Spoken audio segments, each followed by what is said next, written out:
예전에 공부가 제일 쉬웠어요 라는 책이 그 제목 때문에 화제가 된 적이 있었습니다.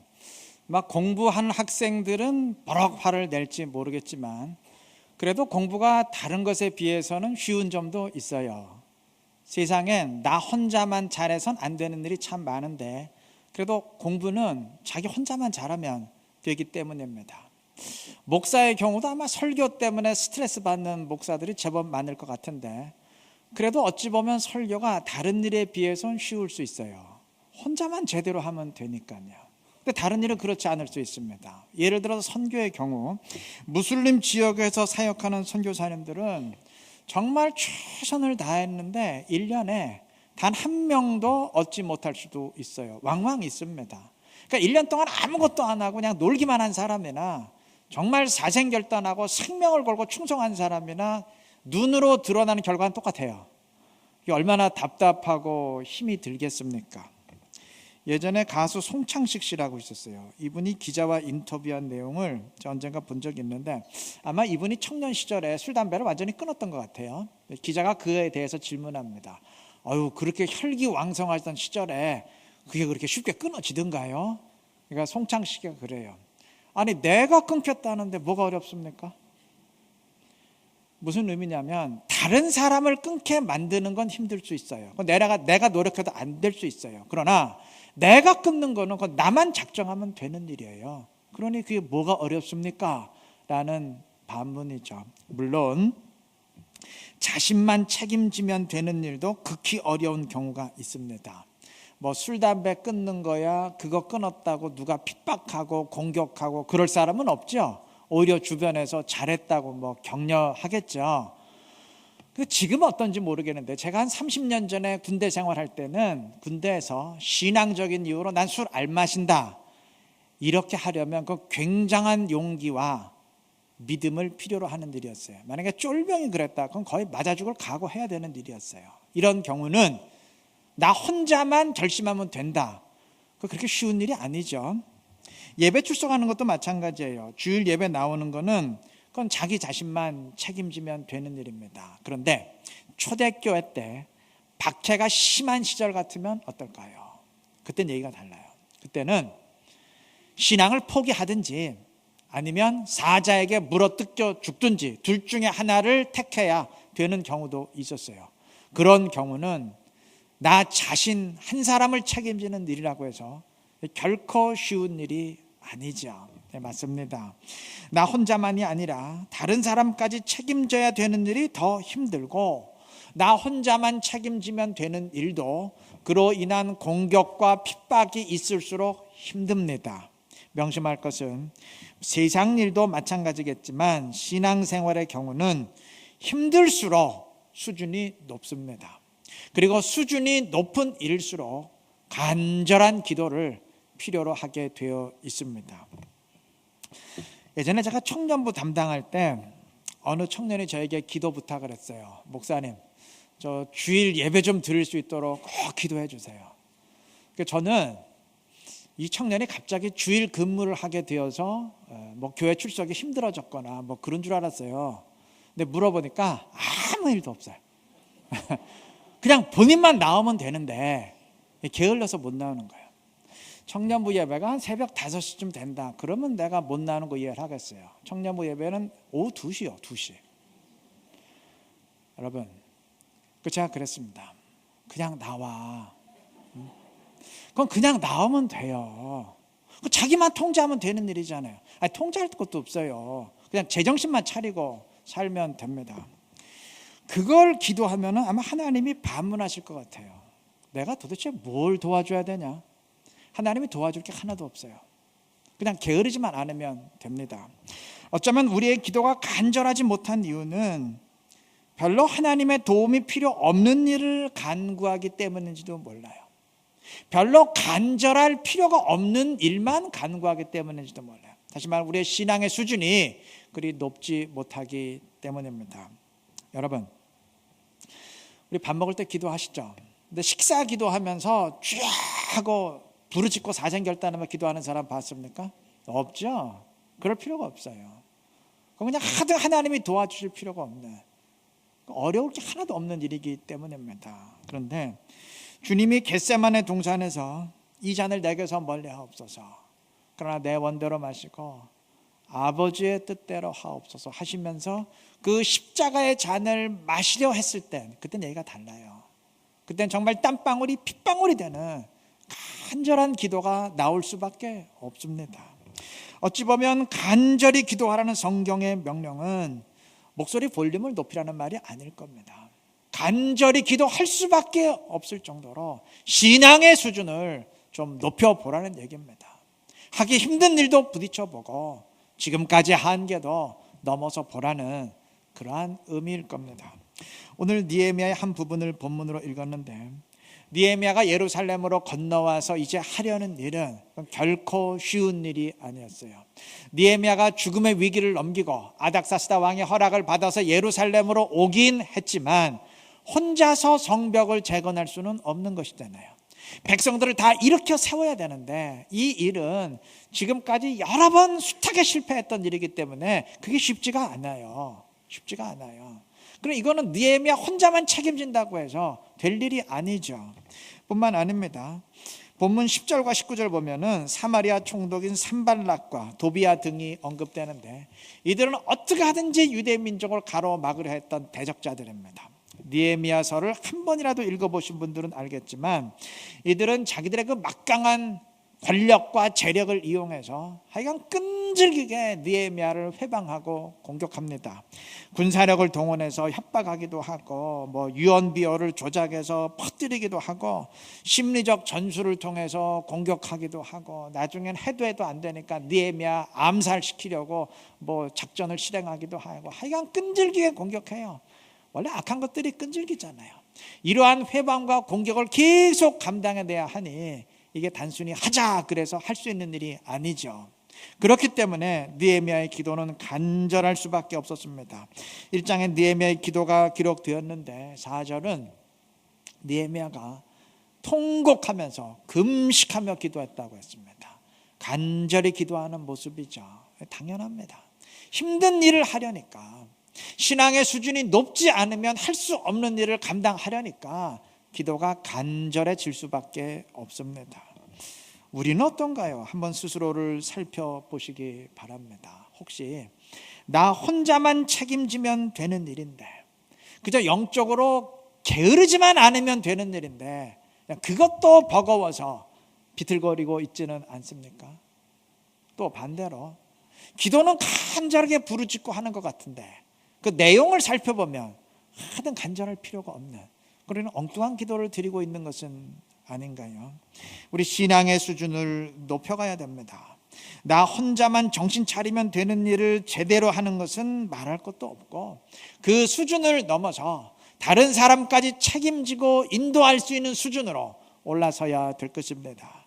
그리 하나님이 도와줄 게 없는 신앙생활을 넘어서 하나님의 인도하심을 필요로 하는 수준까지 올라설 수 있어야 될 것입니다. 그리고 반드시 명심할 것은 그렇게 하는 것이 수준 높은 특별한 그리스도인들만의 사명이 아니고 우리 모든 예수 믿는 사람들의 사명이라는 사실입니다. 꼭 기억해야 됩니다. 그리스도인의 사명은 나 혼자만 책임지는 것으로 끝나지 않아요. 먼저 믿은 사람은 아직 믿지 않은 사람들에 대한 책임이 있습니다. 먼저 은혜를 체험한 사람은 아직 은혜를 모르는 사람들에 대한 책임이 있습니다. 영적으로 성숙한 사람은 그렇지 못한 사람들에 대한 책임이 있습니다. 세상에서는 남에게 피해를 끼치지 않는 한 아무 상관없어요. 다른 사람 신경 쓰지 않는다 그래서 지탄을 받거나 법에 걸리지 않습니다. 그런데 하나님 나라의 경우는 다릅니다. 하나님이 냉엄히 그 책임을 저에게 물으십니다. 이 사실 명심하시고 다른 사람을 책임지는 그 수준까지 올라설 수 있기를 바랍니다. 나태하지만 않으면 되는 수준을 넘어서 하나님의 인도하심이 꼭 필요한 수준으로 신앙의 수준을 높여가시기를 바랍니다. 그때 우리가 주님을 기쁘게 하고 주님의 영광 더 충만히 드러내는 지혜롭고 신실한 그리스도인들이 될 줄로 믿습니다. BC 586년, 그러니까 예수님이 이 땅에 오시기 586년 전에 유대는 바벨론의 느부갓네살 왕에 의해서 멸망당했는데, 유대를 멸망시킨 느부갓네살 왕은 수많은 유대인들을 바벨론의 포로로 끌고 갔고, 그리고 아울러 예루살렘 성전과 성벽을 모두 파괴했습니다. 그렇게 멸망당하고 끌려간 지 47년이 지났을 때 바벨론이 페르시아에 의해 정복당했는데, 그렇게 바벨론을 정복한 페르시아의 고레스 왕은 유대인들이 고국으로 돌아갈 수 있는 자유를 허락했고, 그래서 약 4만 2천여 명의 유대인들이 1차로 유대 땅에 귀환하게 되었습니다. 그렇게 1차 귀환이 이루어진 지 80년이 지났을 때 에스라를 비롯한 유대인들이 2차 귀환하게 되었고, 그 후 다시 14년이 지났을 때 느헤미야와 유대인들이 예루살렘 땅으로 오게 되었습니다. 자, 그러니까 유대가 멸망한 뒤부터, 그러니까 성벽과 성전이 완전히 파괴된 뒤부터 느헤미야의 3차 귀환이 이루어지기까지 횟수를 다 합치면 140년입니다. 자, 유다가 멸망할 때 파괴되었던 성전은 1차 귀환민들에 의해서 재건이 되었어요. 그런데 성벽은 아직도 재건이 되지 못했습니다. 그동안 왜 그것을 재건하려는 시도가 없었겠습니까? 그 성벽이 무너져서 이방의 약탈거리와 침략거리가 되고 있는데 왜 그걸 다시 재건하려는 시도가 없었겠어요? 그동안 숱하게 노력했지만 다 실패했어요. 그럼에도 느헤미야와 백성들은 다시 포기하지 않고 시도해서 결국 무너진 지 140년 만에 성벽 재건을 이루어냈습니다. 여러분, 실패했던 일을 포기하지 않고 또 시도해서 140년 만에 이루어내는 것이 그게 쉬운 일이겠습니까? 그건 우직한 끈기가 없으면 불가능한 일이에요. 저는 이들 유대인들을 통해서 우리가 이 끈기를 좀 배워야 된다 생각합니다. 여러분, 우공이산이라는 말 아시나요? 우공이 산을 옮긴다는 의미인데, 옛날 그 태행산과 왕옥산 사이에 그 좁은 땅에 우공이라는 노인이 살고 있었습니다. 이 노인은 앞뒤로 가로막힌 거대한 산 때문에 왕래가 자유롭지 못한 그 불편함을 해소하기 위해서 두 산을 전부 깎아 없애기로 결심했습니다. 그리고 그 결심을 실행에 옮겨서 흙을 파내기 시작해요. 이를 본 동네 사람들은 아이고, 저 노인네가 망령이 들었다고 수군거리고, 또 그 산의 신들은 야, 네가 무슨 수로 우리를 없앤단 말이냐 조롱합니다. 그런데 우공은 단호해요. 내가 이 일을 하다 죽으면 내 아들이 계속 이어받아 할 것이고, 그러다 내 아들이 죽으면 또 손자가 이어받아 할 것이고, 손자가 이루지 못하면 그들의 후손이 또 이어받아 할 것이고 계속할 것이다. 그러면 우리는 계속하지만 산은 더 이상 커지지 못할 터이니 언젠가는 없어질 것 아니냐, 그러면서 계속 흙을 파내기 시작합니다. 자, 이 모습을 본 산들이 기겁을 했어요. 야, 이게 장난이 아니구나. 이 진짜 우리가 없어지겠다. 그래서 가장 높은 신에게 부탁해서 우리를 제발 깎아 없어지기 전에 다른 곳으로 옮겨주세요. 그래서 옮겨갔다는 전설이 있습니다. 여러분, 우공이산이라는 말은 그래서 끈기와 집념을 상징하는 말로 자주 사용되는데, 이건 말이 그렇다는 얘기지 실제로 있었던 일은 아니죠. 그런데 역사상 이런 우공이산의 끈기를 실제로 보여준 민족이 있습니다. 유대민족입니다. 세계 어느 나라건 한번 나라가 없어졌으면 그것으로 끝이지 다시 이렇게 세운 경우가 없어요. 그런데 유대인들은 나라가 없어진 지 2000년도 훨씬 더 지난 1948년에 하나님이 약속하셨던 그 가나안 땅에 다시 이스라엘 나라를 일으켜 세웠습니다. 이들은 나라 없이 지구상에 흩어져 살면서도 우리는 반드시 그 땅으로 돌아가 나라를 세운다. 우리가 그 비전을 이루지 못하면 우리 자식 세대가 노력할 것이고, 자식 세대가 이루지 못하면 그 손자 세대가 노력할 것이고, 손자 세대가 이루지 못하면 그 후손이 계속 노력할 것이고, 이런 식으로 이러한 집념으로 그 비전을 전수시키고 또 전수시켜서 결국 그 일을 이루어냈습니다. 이건 세계 역사상 그 어느 나라도 감히 흉내낼 수 없는 끈기죠. 여러분, 지금까지 노벨상 수상자의 약 3분의 1이 유대인이었고, 현재 지구상에서 가장 막강한 영향력을 지닌 민족이 유대인 민족이라는 사실 아시죠? 사람들은 종종 그 이유를 유대인들의 자녀 교육과 이들의 끈기에서 찾습니다. 갈등의 핵 유대인이라는 유명한 책이 있는데 그 책에서 저자는 유대인들의 그 남다른 성공 원인을 이렇게 말합니다.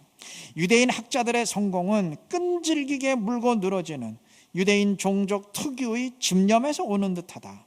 어느 분야에 종사하든 그들은 끈질기게 자기 일에 몰두한다. 이러한 끈질긴 집념은 모든 분야에 걸친 유대인들의 일반적인 모습이다. 무슨 의미인지 아시겠죠? 여러분, 저는 우리 그리스도인들의 신앙생활에 이러한 끈기가 반드시 필요하다고 생각합니다. 히브리서 11장 1절은 인내로서 우리 앞에 당한 경주를 하라고 명령합니다. 그러니까 인내를 가지고 우리의 신앙생활을 이어나가라 명령해요. 그런데 인내에는 두 가지 의미가 있습니다. 첫째는 힘든 상황을 참고 견뎌낸다는 의미가 있고, 두 번째는 끝까지 계속한다는 의미가 있어요.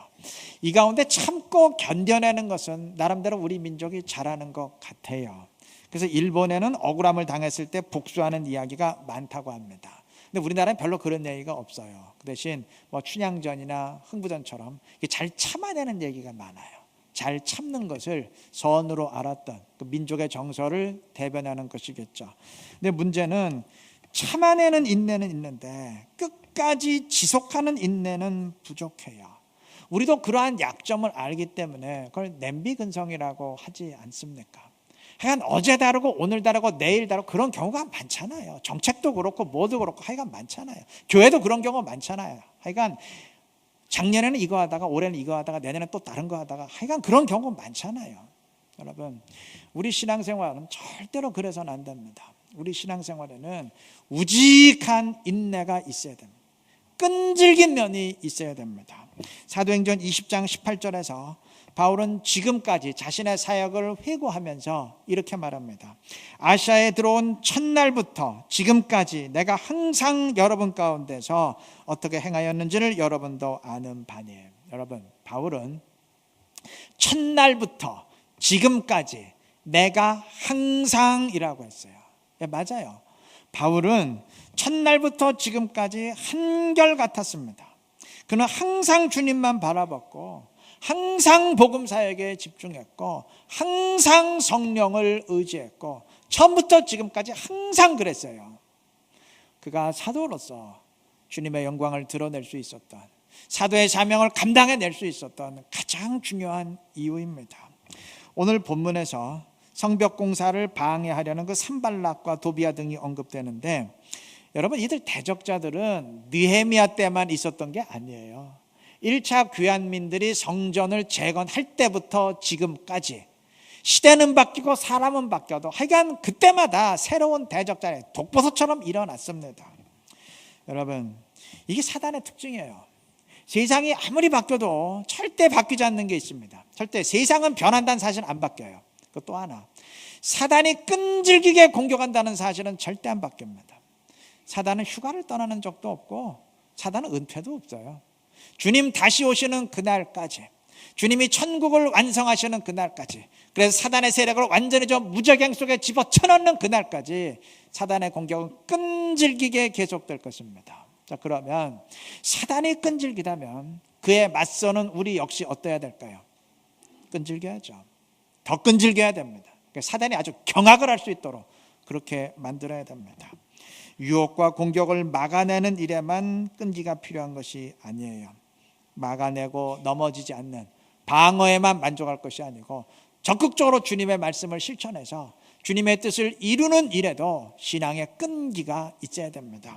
기도할 때에도 응답을 주실 때까지 기도한다는 끈기가 있어야 되고, 복음을 전할 때에도 열매가 쉽게 맺히지 않는다고 낙담할 것이 아니고 끝까지 한다는 그런 마음가짐이 있어야 되고, 성령을 간구할 때도 그러해야 되고, 여하튼 우리 신앙생활에 우직한 끈기와 인내가 있어야 될 것입니다. 그때 열매가 맺힙니다. 엄밀히 말하면 그러한 끈기 있는 모습이 곧 믿음이고, 아니 다시 수정하면 그러한 끈기 있는 모습만이, 그것만이 믿음이고, 주님은 그 믿음을 통해서 역사하시는 줄로 믿습니다. 여러분, 한 번 전도했다고 열매가 즉각 맺힌다면 누가 전도 못하겠어요? 그거 하지 말래도 할 겁니다. 재미가 있어. 눈에 보이는 게 있으니까 하지 말래도 할 겁니다.